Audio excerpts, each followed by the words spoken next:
Halo teman-teman, selamat datang di YouTube channel ini. Di channel ini, gue akan membahas mengenai machine learning, deep learning, dan juga algoritma-algoritma seputar computer science. Nah, kalau teman-teman tertarik, teman-teman bisa ikutin terus video-video gue ke depannya. Disclaimer dulu ya, gue ini masih belajar, jadi kalau teman-teman juga punya saran atau menemukan kesalahan-kesalahan informasi di video-video gue ini, teman-teman bisa tulis di kolom komentar, jadi kita bisa sama-sama belajar. Di video pertama gue ini, gue mau membahas mengenai selection sort. Dimulai dari apa artinya, gimana cara kerjanya, time complexity-nya, dan juga gimana cara menulis Python coding untuk algoritma ini. Sebelum kita masuk ke selection sort, gue mau membahas sedikit mengenai sorting algorithm. Apa itu artinya? Dalam bahasa Indonesia adalah algoritma penyortiran. Algoritma ini merupakan algoritma yang menempatkan elemen daftar pada urutan tertentu. Bisa dari kecil ke besar, bisa dari besar ke kecil. Urutan yang paling sering digunakan ialah urutan numerik atau berdasarkan angka, dan juga urutan leksikografis atau berdasarkan abjad. Teman-teman bisa lihat contohnya di kamus-kamus. Nah, sorting algorithm ini bisa dibagi menjadi dua, atau ada dua jenis. Comparison sort, yang bekerja menggunakan perbandingan, dan yang kedua non-comparison sort, tidak menggunakan perbandingan. Gua akan membahas secara detail apa artinya, satu persatu, contoh-contohnya, cara kerjanya, time complexity-nya, codingnya, dan seterusnya di video-video gue selanjutnya. Di video kali ini, kita akan membahas mengenai selection sort, salah satu contoh dari comparison sort yang bekerja menggunakan perbandingan. Pertanyaan selanjutnya adalah, kenapa kita butuh sorting algorithm atau algoritma penyortiran? Sebenarnya alasannya cukup simpel. Kita sebagai manusia, jika diberikan angka-angka secara random, yang ditempatkan secara random, tidak berdasarkan urutan yang benar, kita mungkin bisa secara cepat melihat, mana angka yang paling kecil, mana angka yang lebih besar, dan sebagainya. Di contoh yang kita punya ini, kita bisa lihat nih, 7 paling kecil, kita tempatkan di box pertama. Selanjutnya 11, 12, dan seterusnya. Nah, masalahnya adalah komputer tidak bisa bekerja secara instan atau secara cepat seperti yang kita lakukan. Mendetek mana yang lebih kecil, mana yang lebih besar dengan cepat dan instan. Mereka butuh algoritma atau step-step yang jelas, detail, dan berurutan dengan benar untuk menghasilkan output yang benar. Dalam konteks ini, untuk menghasilkan urutan angka yang benar. Nah, alasan yang kedua adalah, kalau teman-teman belajar computer science, algoritma-algoritma yang berhubungan dengan computer science, teman-teman akan menemukan banyak dari algoritma yang lebih kompleks menggunakan sorting algorithm di salah satu step-step mereka. Contoh saja ya, binary search. Algoritma ini bertujuan untuk mencari angka di kumpulan angka yang ditempatkan secara random, apakah angka ini ada atau tidak. Contoh yang kita punya adalah n sama dengan 12, dan kita harus menentukan apakah n sama dengan 12 ini berada di kumpulan angka yang ditempatkan secara random di bawahnya ini. Nah, kalau kita menggunakan brute force atau membandingkan satu persatu nih, mencek satu persatu, komputer akan melihat dari indeks yang paling kecil ke indeks yang besar. Berarti dari box pertama dan seterusnya. 12 akan kita cek apakah sama dengan 55? Tidak. Apakah 12 sama dengan 74? Tidak. Seterusnya sampai box nomor 6. 12 sama dengan 12, berarti ada nih angka 12 di kumpulan angka ini. Nah, permasalahannya adalah kalau input semakin besar, berarti kita butuh perbandingannya semakin banyak. Nah, binary search menolong kita untuk men-save waktu dalam hal ini. Di step binary search yang pertama adalah kita harus menyortir angka berdasarkan urutan yang benar. Di titik ini, kita butuh sorting algorithm. Selanjutnya, setelah disortir dengan benar, kita bisa melihat mana angka yang terletak tepat berada di tengah kumpulan angka tersebut.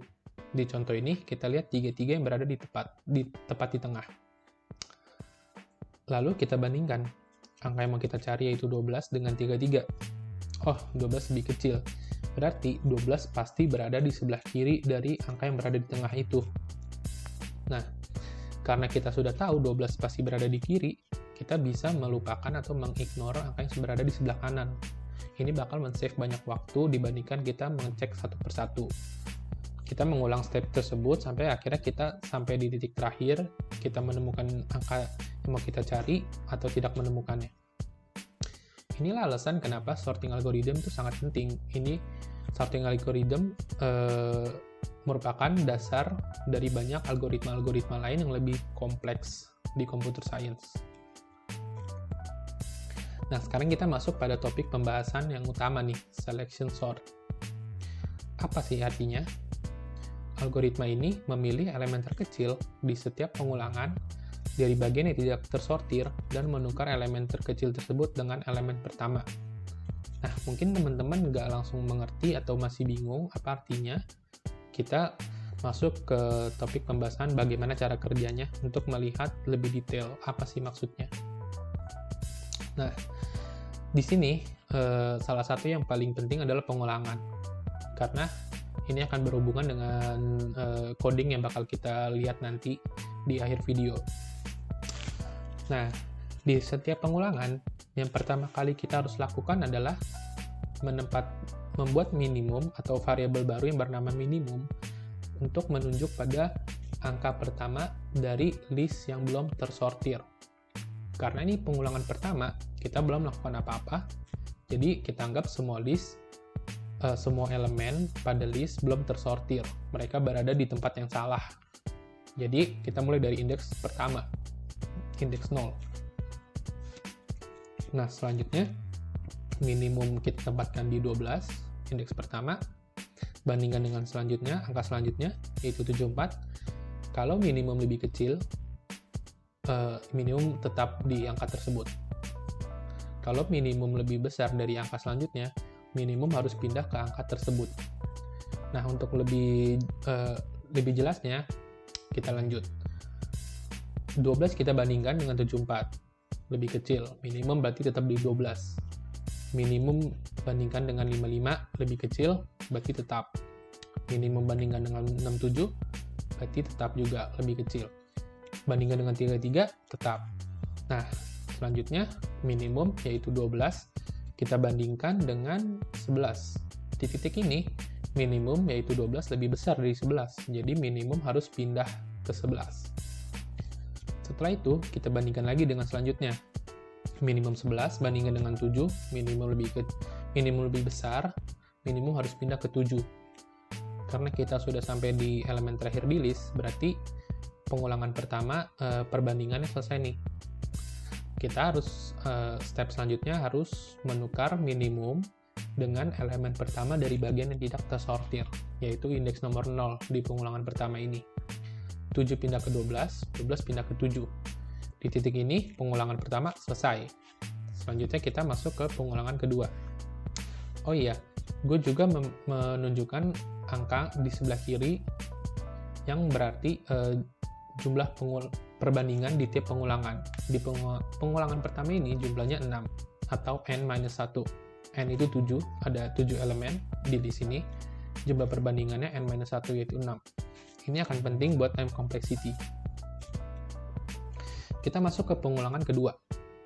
Di pengulangan kedua ini kita anggap 7 sudah tersortir. Jadi bagian yang belum tersortir mulai dari indeks nomor 1 sampai indeks terakhir nomor 6. Kita mulai dari indeks nomor 1, pertama-tama kita bikin minimum berada di indeks nomor 1 atau menunjuk pada indeks nomor 1, yaitu 74. Kita bandingkan dengan selanjutnya, yaitu 55. Karena 55 lebih kecil, minimum pindah ke 55. Bandingkan dengan selanjutnya, 67, minimum lebih kecil, berarti tetap di 55. Bandingkan lagi dengan selanjutnya 33, minimum lebih besar, minimum harus pindah ke 33. Bandingkan lagi dengan selanjutnya 11, minimum lebih kecil, minimum harus pindah ke 11. Bandingkan lagi dengan 12 selanjutnya. minimum lebih kecil, jadi minimum stay. Nah, di sini udah sampai elemen terakhir di list yang belum tersortir, berarti perbandingannya selesai. Kita masuk ke tukar tempatnya. Minimum, kita tukar tempat dengan elemen pertama dari list yang belum tersortir, yaitu indeks nomor 1. 11 pindah ke 74, 74 pindah ke 11. Di sini pengulangan kedua selesai. Selanjutnya, kita masuk ke pengulangan ketiga, kita mulai dari indeks nomor 2, karena bagian yang belum tersortir dimulai dari indeks nomor 2 sampai elemen terakhir. 7 sama 11 kita anggap sudah tersortir atau sudah berada di tempat yang tepat. Minimum menunjuk pada 55, elemen pertama dari yang belum tersortir, bandingkan dengan selanjutnya, tetap, bandingkan dengan selanjutnya 33, minimum lebih besar, minimum harus pindah ke 33, bandingkan selanjutnya 74, bandingkan selanjutnya 12, 12 lebih kecil, minimum harus pindah ke 12, dan perbandingannya selesai. Di sini kita harus menukar tempat minimum dengan elemen pertama yang belum tersortir di pengulangan ini, yaitu indeks nomor 2. 12 pindah ke 55, 55 pindah ke 12, tukar tempat. Pengulangan ketiga selesai. Selanjutnya kita masuk ke pengulangan keempat, stepnya sama, minimum berada di elemen pertama yang belum tersortir, yaitu 67, bandingkan dengan selanjutnya lebih kecil, pindah, bandingkan lagi, minimum lebih kecil tetap, bandingkan lagi dengan 55, minimum tetap, lebih kecil, 33, dan selesai perbandingannya. Minimum menunjuk pada 33, dan kita tukar tempat dengan elemen pertama di list yang belum tersortir, yaitu indeks nomor 3. Setelah itu, pengulangan keempat selesai. Di sini, 7, 11, 12, dan 33 kita anggap sudah tersortir. Mereka berada di tempat yang tepat. Jadi, selanjutnya kita mulai dari indeks nomor 4 dan masuk ke pengulangan 5. Minimum berada di indeks nomor 4, 67, bandingkan dengan selanjutnya, minimum lebih kecil, 67, tetap, bandingkan lagi dengan selanjutnya, 55, 55 lebih kecil, minimum harus pindah ke 55, dan ini elemen terakhir di list yang belum tersortir, berarti perbandingan selesai. Minimum 55 harus kita tukar tempat di di elemen pertama yang belum tersortir, yaitu indeks nomor 4, pindah tempat, 55 dengan 67 pindah, tukar tempat, dan pengulangan 5 selesai. Nah, kita masuk ke pengulangan terakhir, nomor 6. Kita mulai dari indeks nomor 5. Minimum menunjuk pada indeks nomor 5, elemen pertama dari yang belum tersortir, 74, yaitu 74, bandingkan dengan selanjutnya, yaitu 67. 67 lebih kecil, minimum harus pindah ke 67, dan karena ini elemen terakhir di list yang belum tersortir, berarti perbandingannya selesai. Selanjutnya, kita harus menempatkan minimum di elemen pertama dari list yang belum tersortir. Berarti 5 sama indeks 5 sama indeks 6 tukar value. Nah, di sini selection sortnya selesai. Teman-teman bisa lihat angka yang berada di list sudah di tempat yang benar, dan urutannya benar dari 7, 11, 12, dan seterusnya berdasarkan urutan dari kecil ke besar. Nah, selanjutnya kita akan masuk ke pembahasan time complexity. Sebenarnya time complexity itu cukup rumit, jadi gue akan menjelaskan tentang time complexity di video-video gue selanjutnya dengan secara detail. Di sini gue akan membahas secara simple aja. Sebenarnya kalau kita bahas time complexity, artinya apa? Artinya adalah cost atau harga yang harus dibayar untuk algoritma tersebut. Memang namanya time complexity, time yang artinya waktu. Tapi kalau kita pelajari lebih detail, sebenarnya ini nggak berhubungan secara langsung dengan waktu yang berarti seberapa lama dalam menit, dalam jam, dalam detik, dan sebagainya. Ini lebih membahas mengenai jumlah operasi yang dibutuhkan algoritma tersebut. Jadi semakin banyak jumlah operasi yang harus dilakukan, berarti time complexity-nya semakin besar. Nah, kalau teman-teman masih ingat, sebenarnya di contoh yang gue udah berikan, kurang lebih kita hanya memiliki 3 operasi, yaitu membuat minimum dan menempatkan minimum menuju pada angka yang lebih kecil. Ini bisa kita lakukan secara konstan. Maksudnya, mau input berapapun, ya waktunya sama gitu, secara konstan. Yang kedua, kita menukar posisi angka, yaitu menukar minimum dengan elemen pertama pada list yang belum tersortir di tiap akhir pengulangan. Ini juga kita bisa lakukan dengan constant time. Nggak peduli seberapa banyaknya input, kita lakukan dengan constant time. Nah, yang ketiga yaitu perbandingan, membandingkan variabel minimum dengan angka selanjutnya di list. Nah, di titik ini kita nggak bisa melakukannya dengan constant time. Kenapa? Karena di tiap pengulangan, kalau teman-teman ingat, kita membandingkan variabel minimum yang pertama kali kita tempatkan di elemen pertama di list dengan angka selanjutnya, dan selanjutnya. Nah, di titik ini, semakin besar input, berarti perbandingannya semakin besar. Contoh, kalau kita punya 10 angka, di pengulangan pertama, berarti kita bandingkan angka pertama dengan sisanya. Berarti 9 kali perbandingan. Ini di pengulangan pertama saja. Kalau kita punya 100 input, 100 angka di list, berarti di pengulangan pertama, kita membandingkan elemen pertama dengan elemen selanjutnya. Berarti 99 perbandingan di pengulangan pertama. Nah, di titik ini, kita lihat semakin besar input, semakin besar jumlah perbandingan. Ini yang dinamakan operasi ini tidak bisa dianggap sebagai constant time. Semakin besar input, semakin besar juga waktu yang dibutuhkan. Jumlah operasinya juga semakin besar. Nah, kalau teman-teman yang sudah belajar time complexity, pasti teman-teman tahu di time complexity kita fokus sama jumlah operasi yang paling besar di algoritma tersebut. Karena kita fokus pada istilahnya kayak jumlah terbesar yang kita butuhkan. Kalau ada yang lebih kecil kita bisa ignore karena ada yang lebih besar nih. Nah, kita mau cari jumlah terbesar dari algoritma tersebut. Jadi kita tahu seberapa buruk sih kita butuh cost-nya gitu, seberapa besar cost yang kita butuh. Jadi kita fokus pada perbandingan saja. Nah, kalau teman-teman ingat jumlah perbandingan yang kita butuhkan di contoh sebelumnya yang kita sudah lihat, di pengulangan pertama kita butuh n-1, di pengulangan kedua n-2, pengulangan ketiga n-3, dan seterusnya sampai n-6 di pengulangan terakhir.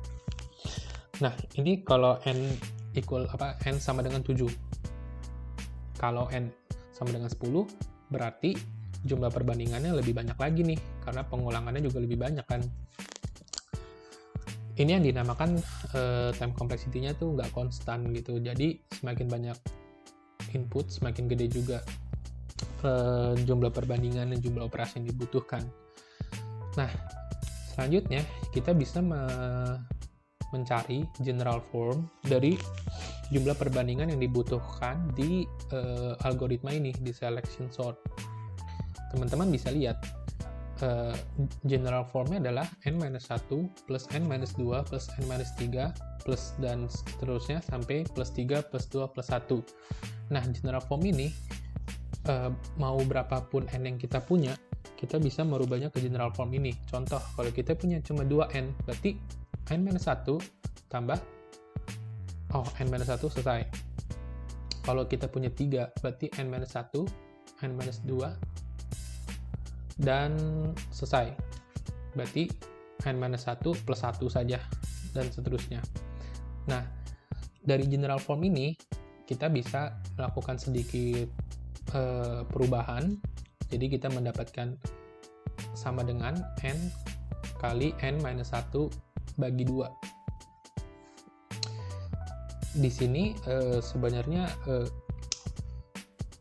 perubahannya nggak terlalu rumit, tapi sebenarnya susah menurut gue sedikit susah untuk divisualisasikan. Jadi buat teman-teman kalau emang butuh penjelasannya secara detail, teman-teman bisa komen, jadi gue bisa siapin penjelasannya secara detail dan membuat videonya di kemudian hari.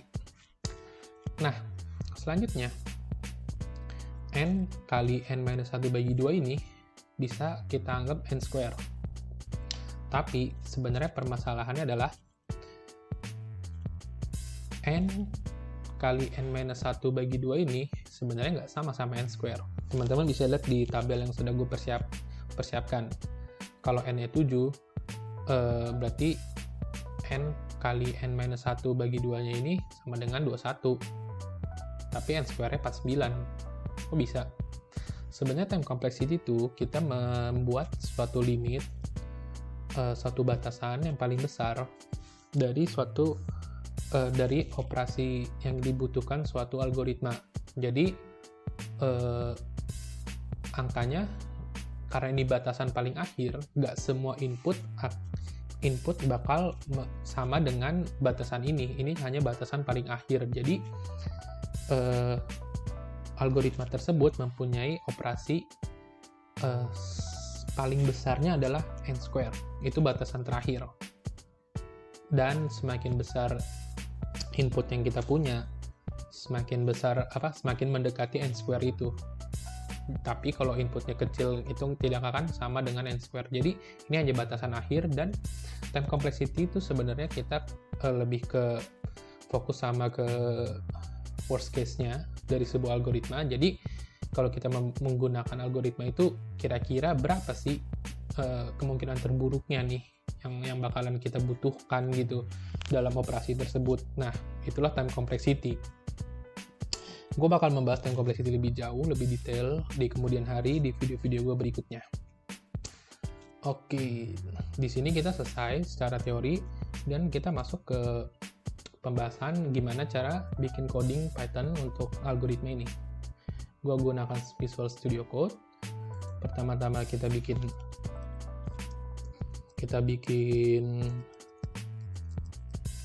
filenya untuk nulis codingnya. Nah, di sini langkah pertama yang harus kita bikin adalah inputnya. Berapa sih angka yang kita butuhkan? Oke, di sini gue sudah mencoba sebelumnya, dan gue akan menggunakan input yang sama dengan contoh yang sebelumnya. Gue tempatkan input di list, menggunakan list, dengan angka yang ditempatkan secara random.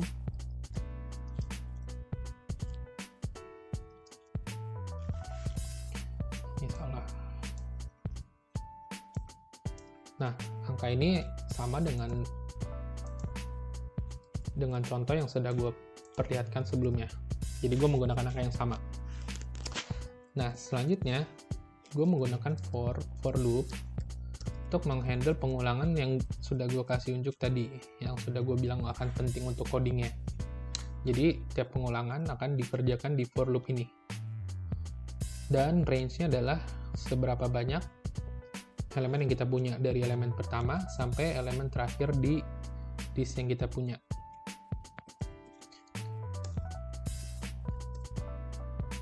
Nah, jadi for loop ini akan bekerja sesuai pengulangan yang sudah gue jelaskan sebelumnya. Selanjutnya, kalau teman-teman masih ingat, kita membuat variabel baru, yaitu minimum. Di sini gue menggunakan minimum value yang menunjuk pada elemen pertama dari tiap pengulangan, dari bagian yang belum tersortir. Jadi minimum value di tiap pengulangan, minimum value akan menunjuk pada elemen pertama dari list yang belum tersortir. Selanjutnya gue akan menggunakan for loop kedua.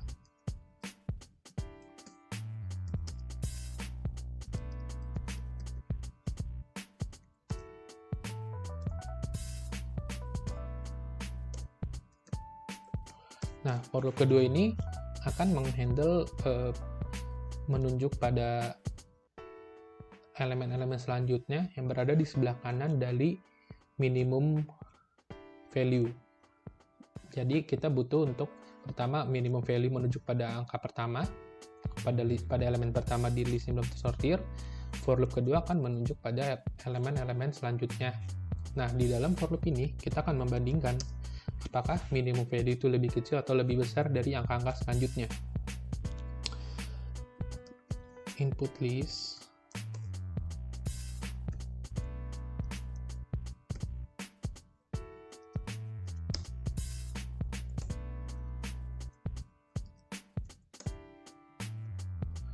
If statement ini akan membandingkan apakah elemen selanjutnya lebih kecil atau lebih besar dari minimum. Kalau lebih kecil, berarti kita rubah minimum jadi menunjuk pada elemen yang lebih kecil tersebut. Nah, selanjutnya di akhir dari pengulangan kita akan menukar tempat.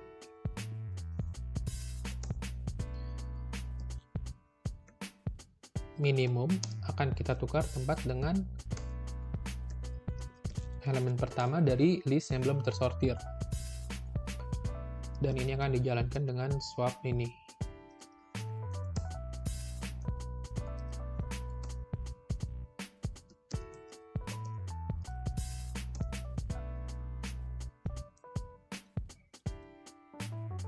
Oke. Dah. Karena ini algoritma sangat simpel, sebenarnya codingnya udah selesai. Cuma butuh sekitar 1, 2, 3, 4, 5, 6, 7 baris. Dan kita butuh print statement untuk mengecek apakah hasilnya sudah benar. Jadi kita akan memprint hasilnya untuk melihat apakah hasilnya benar.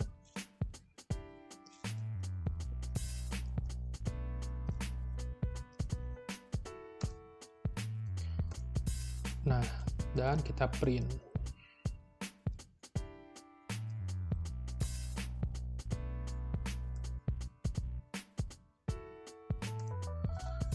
Oke, jadi ini sudah selesai. Kita juga udah bikin print statement untuk cek. Saatnya kita menjalankan codingnya untuk melihat apakah sudah benar. Nah, teman-teman bisa lihat angka yang kita punya sekarang sudah tersortir dengan benar.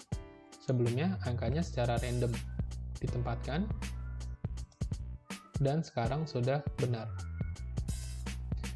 Nah, sekarang pertanyaan adalah kalau teman-teman mau bikin angka tersebut tersortir dari besar ke kecil, teman-teman cuma tinggal merubah simbol ini. Nah, sekarang kita print. Teman-teman bisa lihat angkanya sudah tersortir dari besar ke kecil. Nah, di sini kita selesai pembahasan selection sort. Kalau teman-teman punya pertanyaan atau saran-saran atau menemukan kesalahan, teman-teman bisa tulis di komen. Gue akan lihat dan mengevaluasi, dan itu akan sangat penting buat video-video gue ke depannya. Jadi, bye-bye.